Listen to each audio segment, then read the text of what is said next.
স্বৈরাচারী শেখ হাসিনা এবং তার যে দোসররা আছে আমাদের এখানকার সাবেক এমপিও ওখানে ভারতে পালিয়েছে, তারা মূলত এখানে উস্কানি দিচ্ছে, আমরা এটা বুঝতে পারছি। যারা ওদিকে আছে ওরাই উস্কানি দিচ্ছে, এখান থেকে তো আর ভারতকে কথা বলা সম্ভব না বা উস্কানি দেওয়া সম্ভব না। ভারত আমাদের প্রতি যে আগ্রাসী ভূমিকা দেখাচ্ছে, এটা আমরা মনে করি সাবেক প্রধানমন্ত্রী স্বৈরাচারী শেখ হাসিনা এবং তার যে দোসররা আছে আমাদের এখানকার সাবেক এমপিও ওখানে ভারতে পালিয়েছে, তারা মূলত এখানে উস্কানি দিচ্ছে, আমরা এটা বুঝতে পারছি। এবং আমাদের অত্র অঞ্চলে যারা আছে তারাও এই ব্যাপারে উস্কানি দিচ্ছে।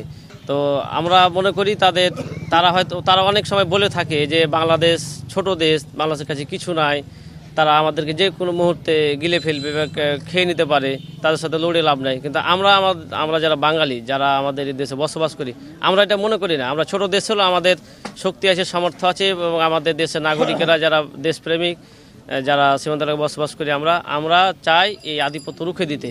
তারা যত উস্কানি দিক না কেন, আমরা এই উস্কানিতে পা দিব না এবং আমরা তাদের উস্কানি মোকাবিলা করে আমরা সামনের দিকে এগিয়ে যাবো ইনশাল্লাহ।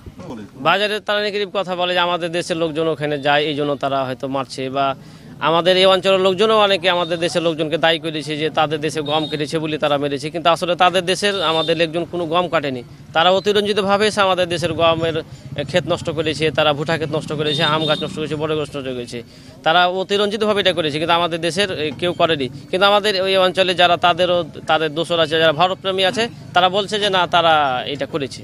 এখান থেকে আর কেউ উস্কানি দেবে, যারা ওদিকে আছে ওরাই উস্কানি দিচ্ছে, এখান থেকে তো আর ভারতকে কথা বলা সম্ভব না বা উস্কানি দেওয়া সম্ভব না। এখন ওরা যারা ভিতরে আছে, এরা মনে করেন যে সাবেক যে প্রধানমন্ত্রী ছিল ওরই লোকজন হতে পারে, হ্যাঁ দিতে পারে, এটা অস্বাভাবিকের কিছু নাই।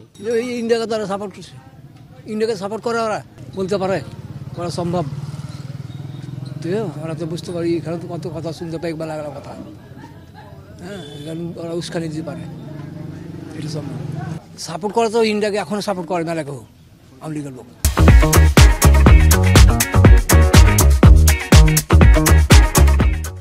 ওই আমাদের বাংলাদেশে কিছু নাই, আর কিছু নাই, ওরা যদি এমনি করে তো আমরা পালিয়ে গেছে, কিছু নেই আমার কাছে, এটাই বই ওরা কইবে যে ওর কাছে আমরা লাগি, আতঙ্ক সৃষ্টি করে, আতঙ্ক সৃষ্টি করে যে ওরা যদি লাগে তাহলে আমরা পারবো আর কি কইবে, ওইটাই কয়, এখনো কয় মেলা ছেলেপিলে, ওরা কইবে ওরা।